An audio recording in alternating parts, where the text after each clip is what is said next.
Hi, this is Dr. Jacqui Ewart, Senior Lecturer at Griffith University, answering the following question. What is journalism like when consumers go online and use new media more? Well, that's a fairly complicated question, but a short answer to that would be that journalism changes when consumers go online and rely on new media a lot more than they have been in the past. Obviously, the introduction of things like online journalism, online newspaper sites and alternative media via the internet, as well as social networking sites, have led to a blowout in the number of people using online media, and that means that traditional forms of media have been struggling and definitely suffering. Online media and new media, including social networking sites, allow for consumers to interact with the content that they're accessing. It also allows them to be a lot more picky and choosy about what they read. So with a traditional newspaper, you might have to actually read a couple of paragraphs of a story to realise or to decide whether you want to read the rest of it. A lot of the consumers who go online can actually pick and choose according to one or two words in a headline. They're also able to set up their own alerts and their own forms of online media. So what I mean by that is they're able to actually almost create their own newspaper online and pick and choose what they want to go into that. Your second question was, what is a journalism course like while people consume new media more?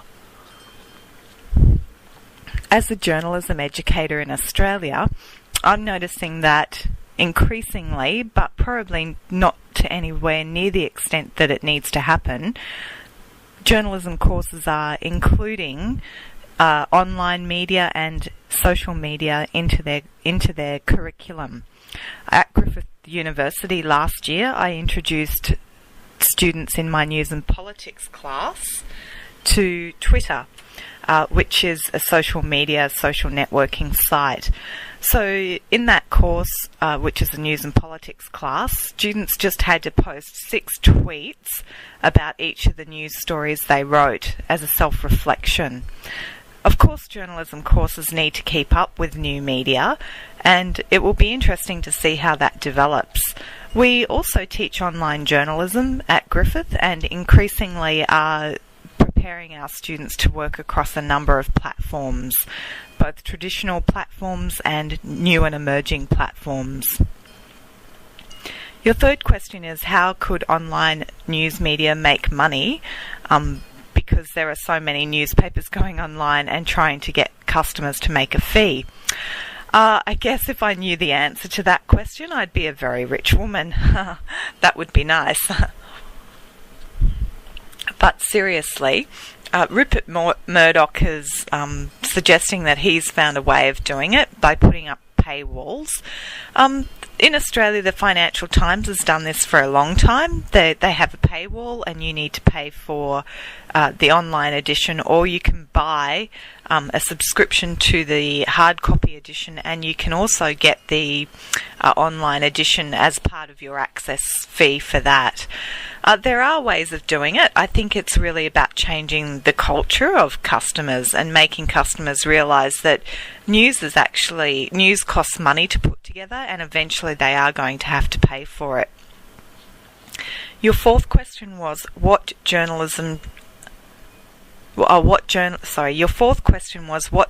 should be aware of when using new media to publish their story. One of the things that really interests me is stylistic issues when it comes to publication of stories. When it comes to style, online news stories tend to be much more present tense, and they tend to be much more active voice than perhaps traditional newspapers may present that story. One of the things that journalists do have to really be aware of when publishing online is that they don't, in their hurry to publish online, overlook the fact-checking in a story, and also that they don't breach any rules. And of course, media rules around the world and even within Australia vary to some extent. So publishing on an online site in one country doesn't protect you from action in another country. Your fifth question was, what is the media situation in Australia like now, and how do media outlets use new media, and how efficient is it? The media situation in Australia, just like many countries, most of our newspapers, not all, but most, are suffering a circulation decline.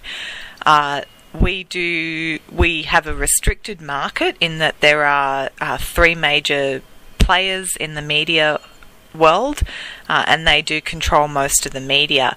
However, we do have a really interesting independent media, particularly online, online opinion sites, online news sites, and there's a bit of a battle going on at the moment between traditional media and new media, in terms of traditional media organisations uploading content to online and thinking that's enough to, hold readers, but new and emerging media organisations or independent media using their sites in much more interesting and interactive ways, and factoring things in to suit their readers.